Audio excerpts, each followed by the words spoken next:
Hello everybody. I'm going to give you 3 mini lectures. There will be 3 different videos on the remaining items on the need to know sheet. So please everybody remember that in order to really take in the information I provided for you in module 1, you should print out the need to know lists. They are under resources. There are 2 need to know lists for module 1, and I'm going to finish up the second half of the second of the 2 need to know lists, and I'm going to go in order. Okay, so I want to pick it up where it says linguistic knowledge versus linguistic performance. Okay, I want to talk to you about the concept of a native speaker. Here goes. If you are the native speaker of a language, you're absolutely perfect. You already know everything there is to be known about your language.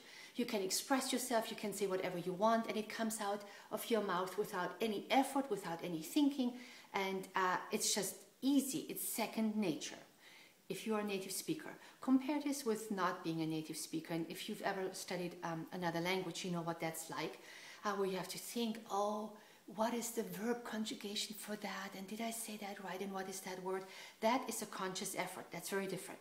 So as a native speaker, you have a subconscious, a not conscious, complete control over everything there is to be known about your language. You can produce everything, you can speak, you can pronounce everything, completely effortless. So there's this idea about what exactly does the native speaker know subconsciously? What is it in our brain? What do we know that allows us to speak without effort? Okay, so the concept here, and you will find this in your need to know list, is the concept of linguistic knowledge. Your linguistic knowledge as a native speaker is perfect. Perfect. You know everything there is to be known about your language, but you cannot consciously tap into it and rattle it off. I know that your English teachers would disagree with that. But what your English teachers do is try to teach you what the standards of academic writing are right now. So they need to make sure you don't have run-on sentences, that you do not, I don't know, end sentences in a preposition or something. I don't know if they're still after that, or that you don't do a double negative. So, okay, those are the standards that society has made up. In order to just communicate and speak, you don't need to have your English teacher next to you and make sure you can make yourselves understood. So your linguistic knowledge is perfect, but subconscious. You cannot say, oh, yeah, here are the consonants and vowels of English that I'm using every day. Here's how negation works. It's subconscious, but it's perfect. If you speak every day, you will sometimes make, as we all do, you will sometimes make perfect sentences, and sometimes you'll mess it up. You'll forget what you were going to say, or you have a false start to your sentence, or you go, something that you just lose your point altogether, or you don't finish a sentence. These kind of things are common, and that is called linguistic performance. Your linguistic performance is not always all that perfect, because we're distracted, we're nervous, we're sleepy, we're not paying attention, we're confused, all these kind of things that are normal for humans. So on one hand, your brain, and by the way, if you're a right-hander, it's practically guaranteed that your left hemisphere deals with language. If you're a left-hander, it's possible that your right hemisphere deals with language. But so, your brain has perfect linguistic knowledge of your native language. Your linguistic performance does not reflect that all the time. Okay, here's the idea of prescriptive grammar. This is the job of your English class. Grammar in general means the entire language system. Prescriptive grammar, and think of it like somebody writing a prescription saying, here, take your language like that, take it on an empty stomach or with a glass of water or something. So prescriptive grammar means that somebody lays out, prescribes to you the good rules of English. So basically, your English teachers are paid to do exactly that. And the reason they do this is because, by and large, and I'm sure we can agree, society is pretty dumb. The way society judges you, and you know that very well, we're all very aware of that, society judges you by your looks, by your clothing, by your behavior, by your language. And so in order to have society judge you positively, you have to adhere to a dress code, behave a certain way, and blah, blah. You know how it is when you go to a job interview, you are on your best behavior.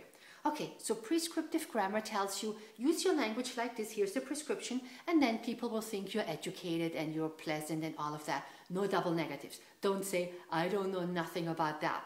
That's too many negatives, that's dumb. Okay, that is a value judgment. There are many languages in the world that routinely use double negatives.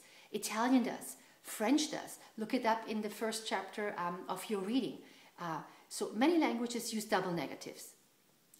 Language does not use the kind of logic that you deal with in philosophy classes.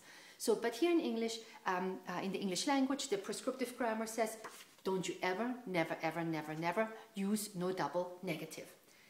That's a value judgment. So this is people making a value judgment about your grammar rules and about your production of English. From a linguistic point of view, that's completely stupid. But from a society's point of view, that's just how the cookie crumbles. You have to deal with society's expectations. Okay, the opposite is descriptive grammar. This is what linguistics does. Linguists describe how language works as best as we can. We listen to what native speakers say, and based on that, we say, apparently, this is how this language works. We describe it. We don't make a value judgment. We don't say, double negative, that's bad. It's just saying, okay, Italian and French have double negatives. English informal speech sometimes has double negatives.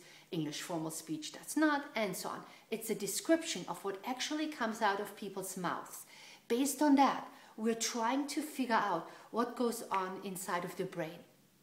Okay, here is a great notion, I think it's great, by Noam Chomsky. Noam Chomsky is an incredibly famous and influential linguist. He's in his 80s now, still very, very much alive and active.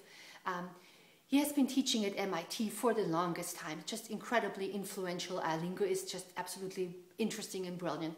So Chomsky came up with this idea of universal grammar. Universal grammar to Chomsky means that deep down, every single one of the 7,000 some languages we have in the world is the same, meaning that every single language is made up out of vowels and consonants and nouns and verbs and past tenses and future tenses and negations and questions and so on. So the idea is, on the surface, languages look very different from one another. If you hear Swahili, that sounds very different from Hmong and Swedish and Portuguese and English. So languages on the surface seem very, very different. But deep down, Chomsky argues, they're the same. Their ingredients are all the same. And that what is the same for all languages, he dubs universal grammar. It's not like we know what exactly universal grammar is. It's not like we know that for sure that's the case, but Chomsky is probably right about that. So linguists are trying to figure out what it is that all human languages share in common. And that's universal grammar. It was explained to me once in a very interesting way, I liked it, with a cookie recipe. Let's say you're telling 10 people to bake, or let's pick something good, chocolate chip cookies. You give them all the typical ingredients, flour, butter, sugar, chocolate chips, vanilla powder, whatever, okay? And then you make them all bake. So the ingredients are all the same, but there isn't a chance that all 10 batches of cookies will turn out exactly the same. They won't.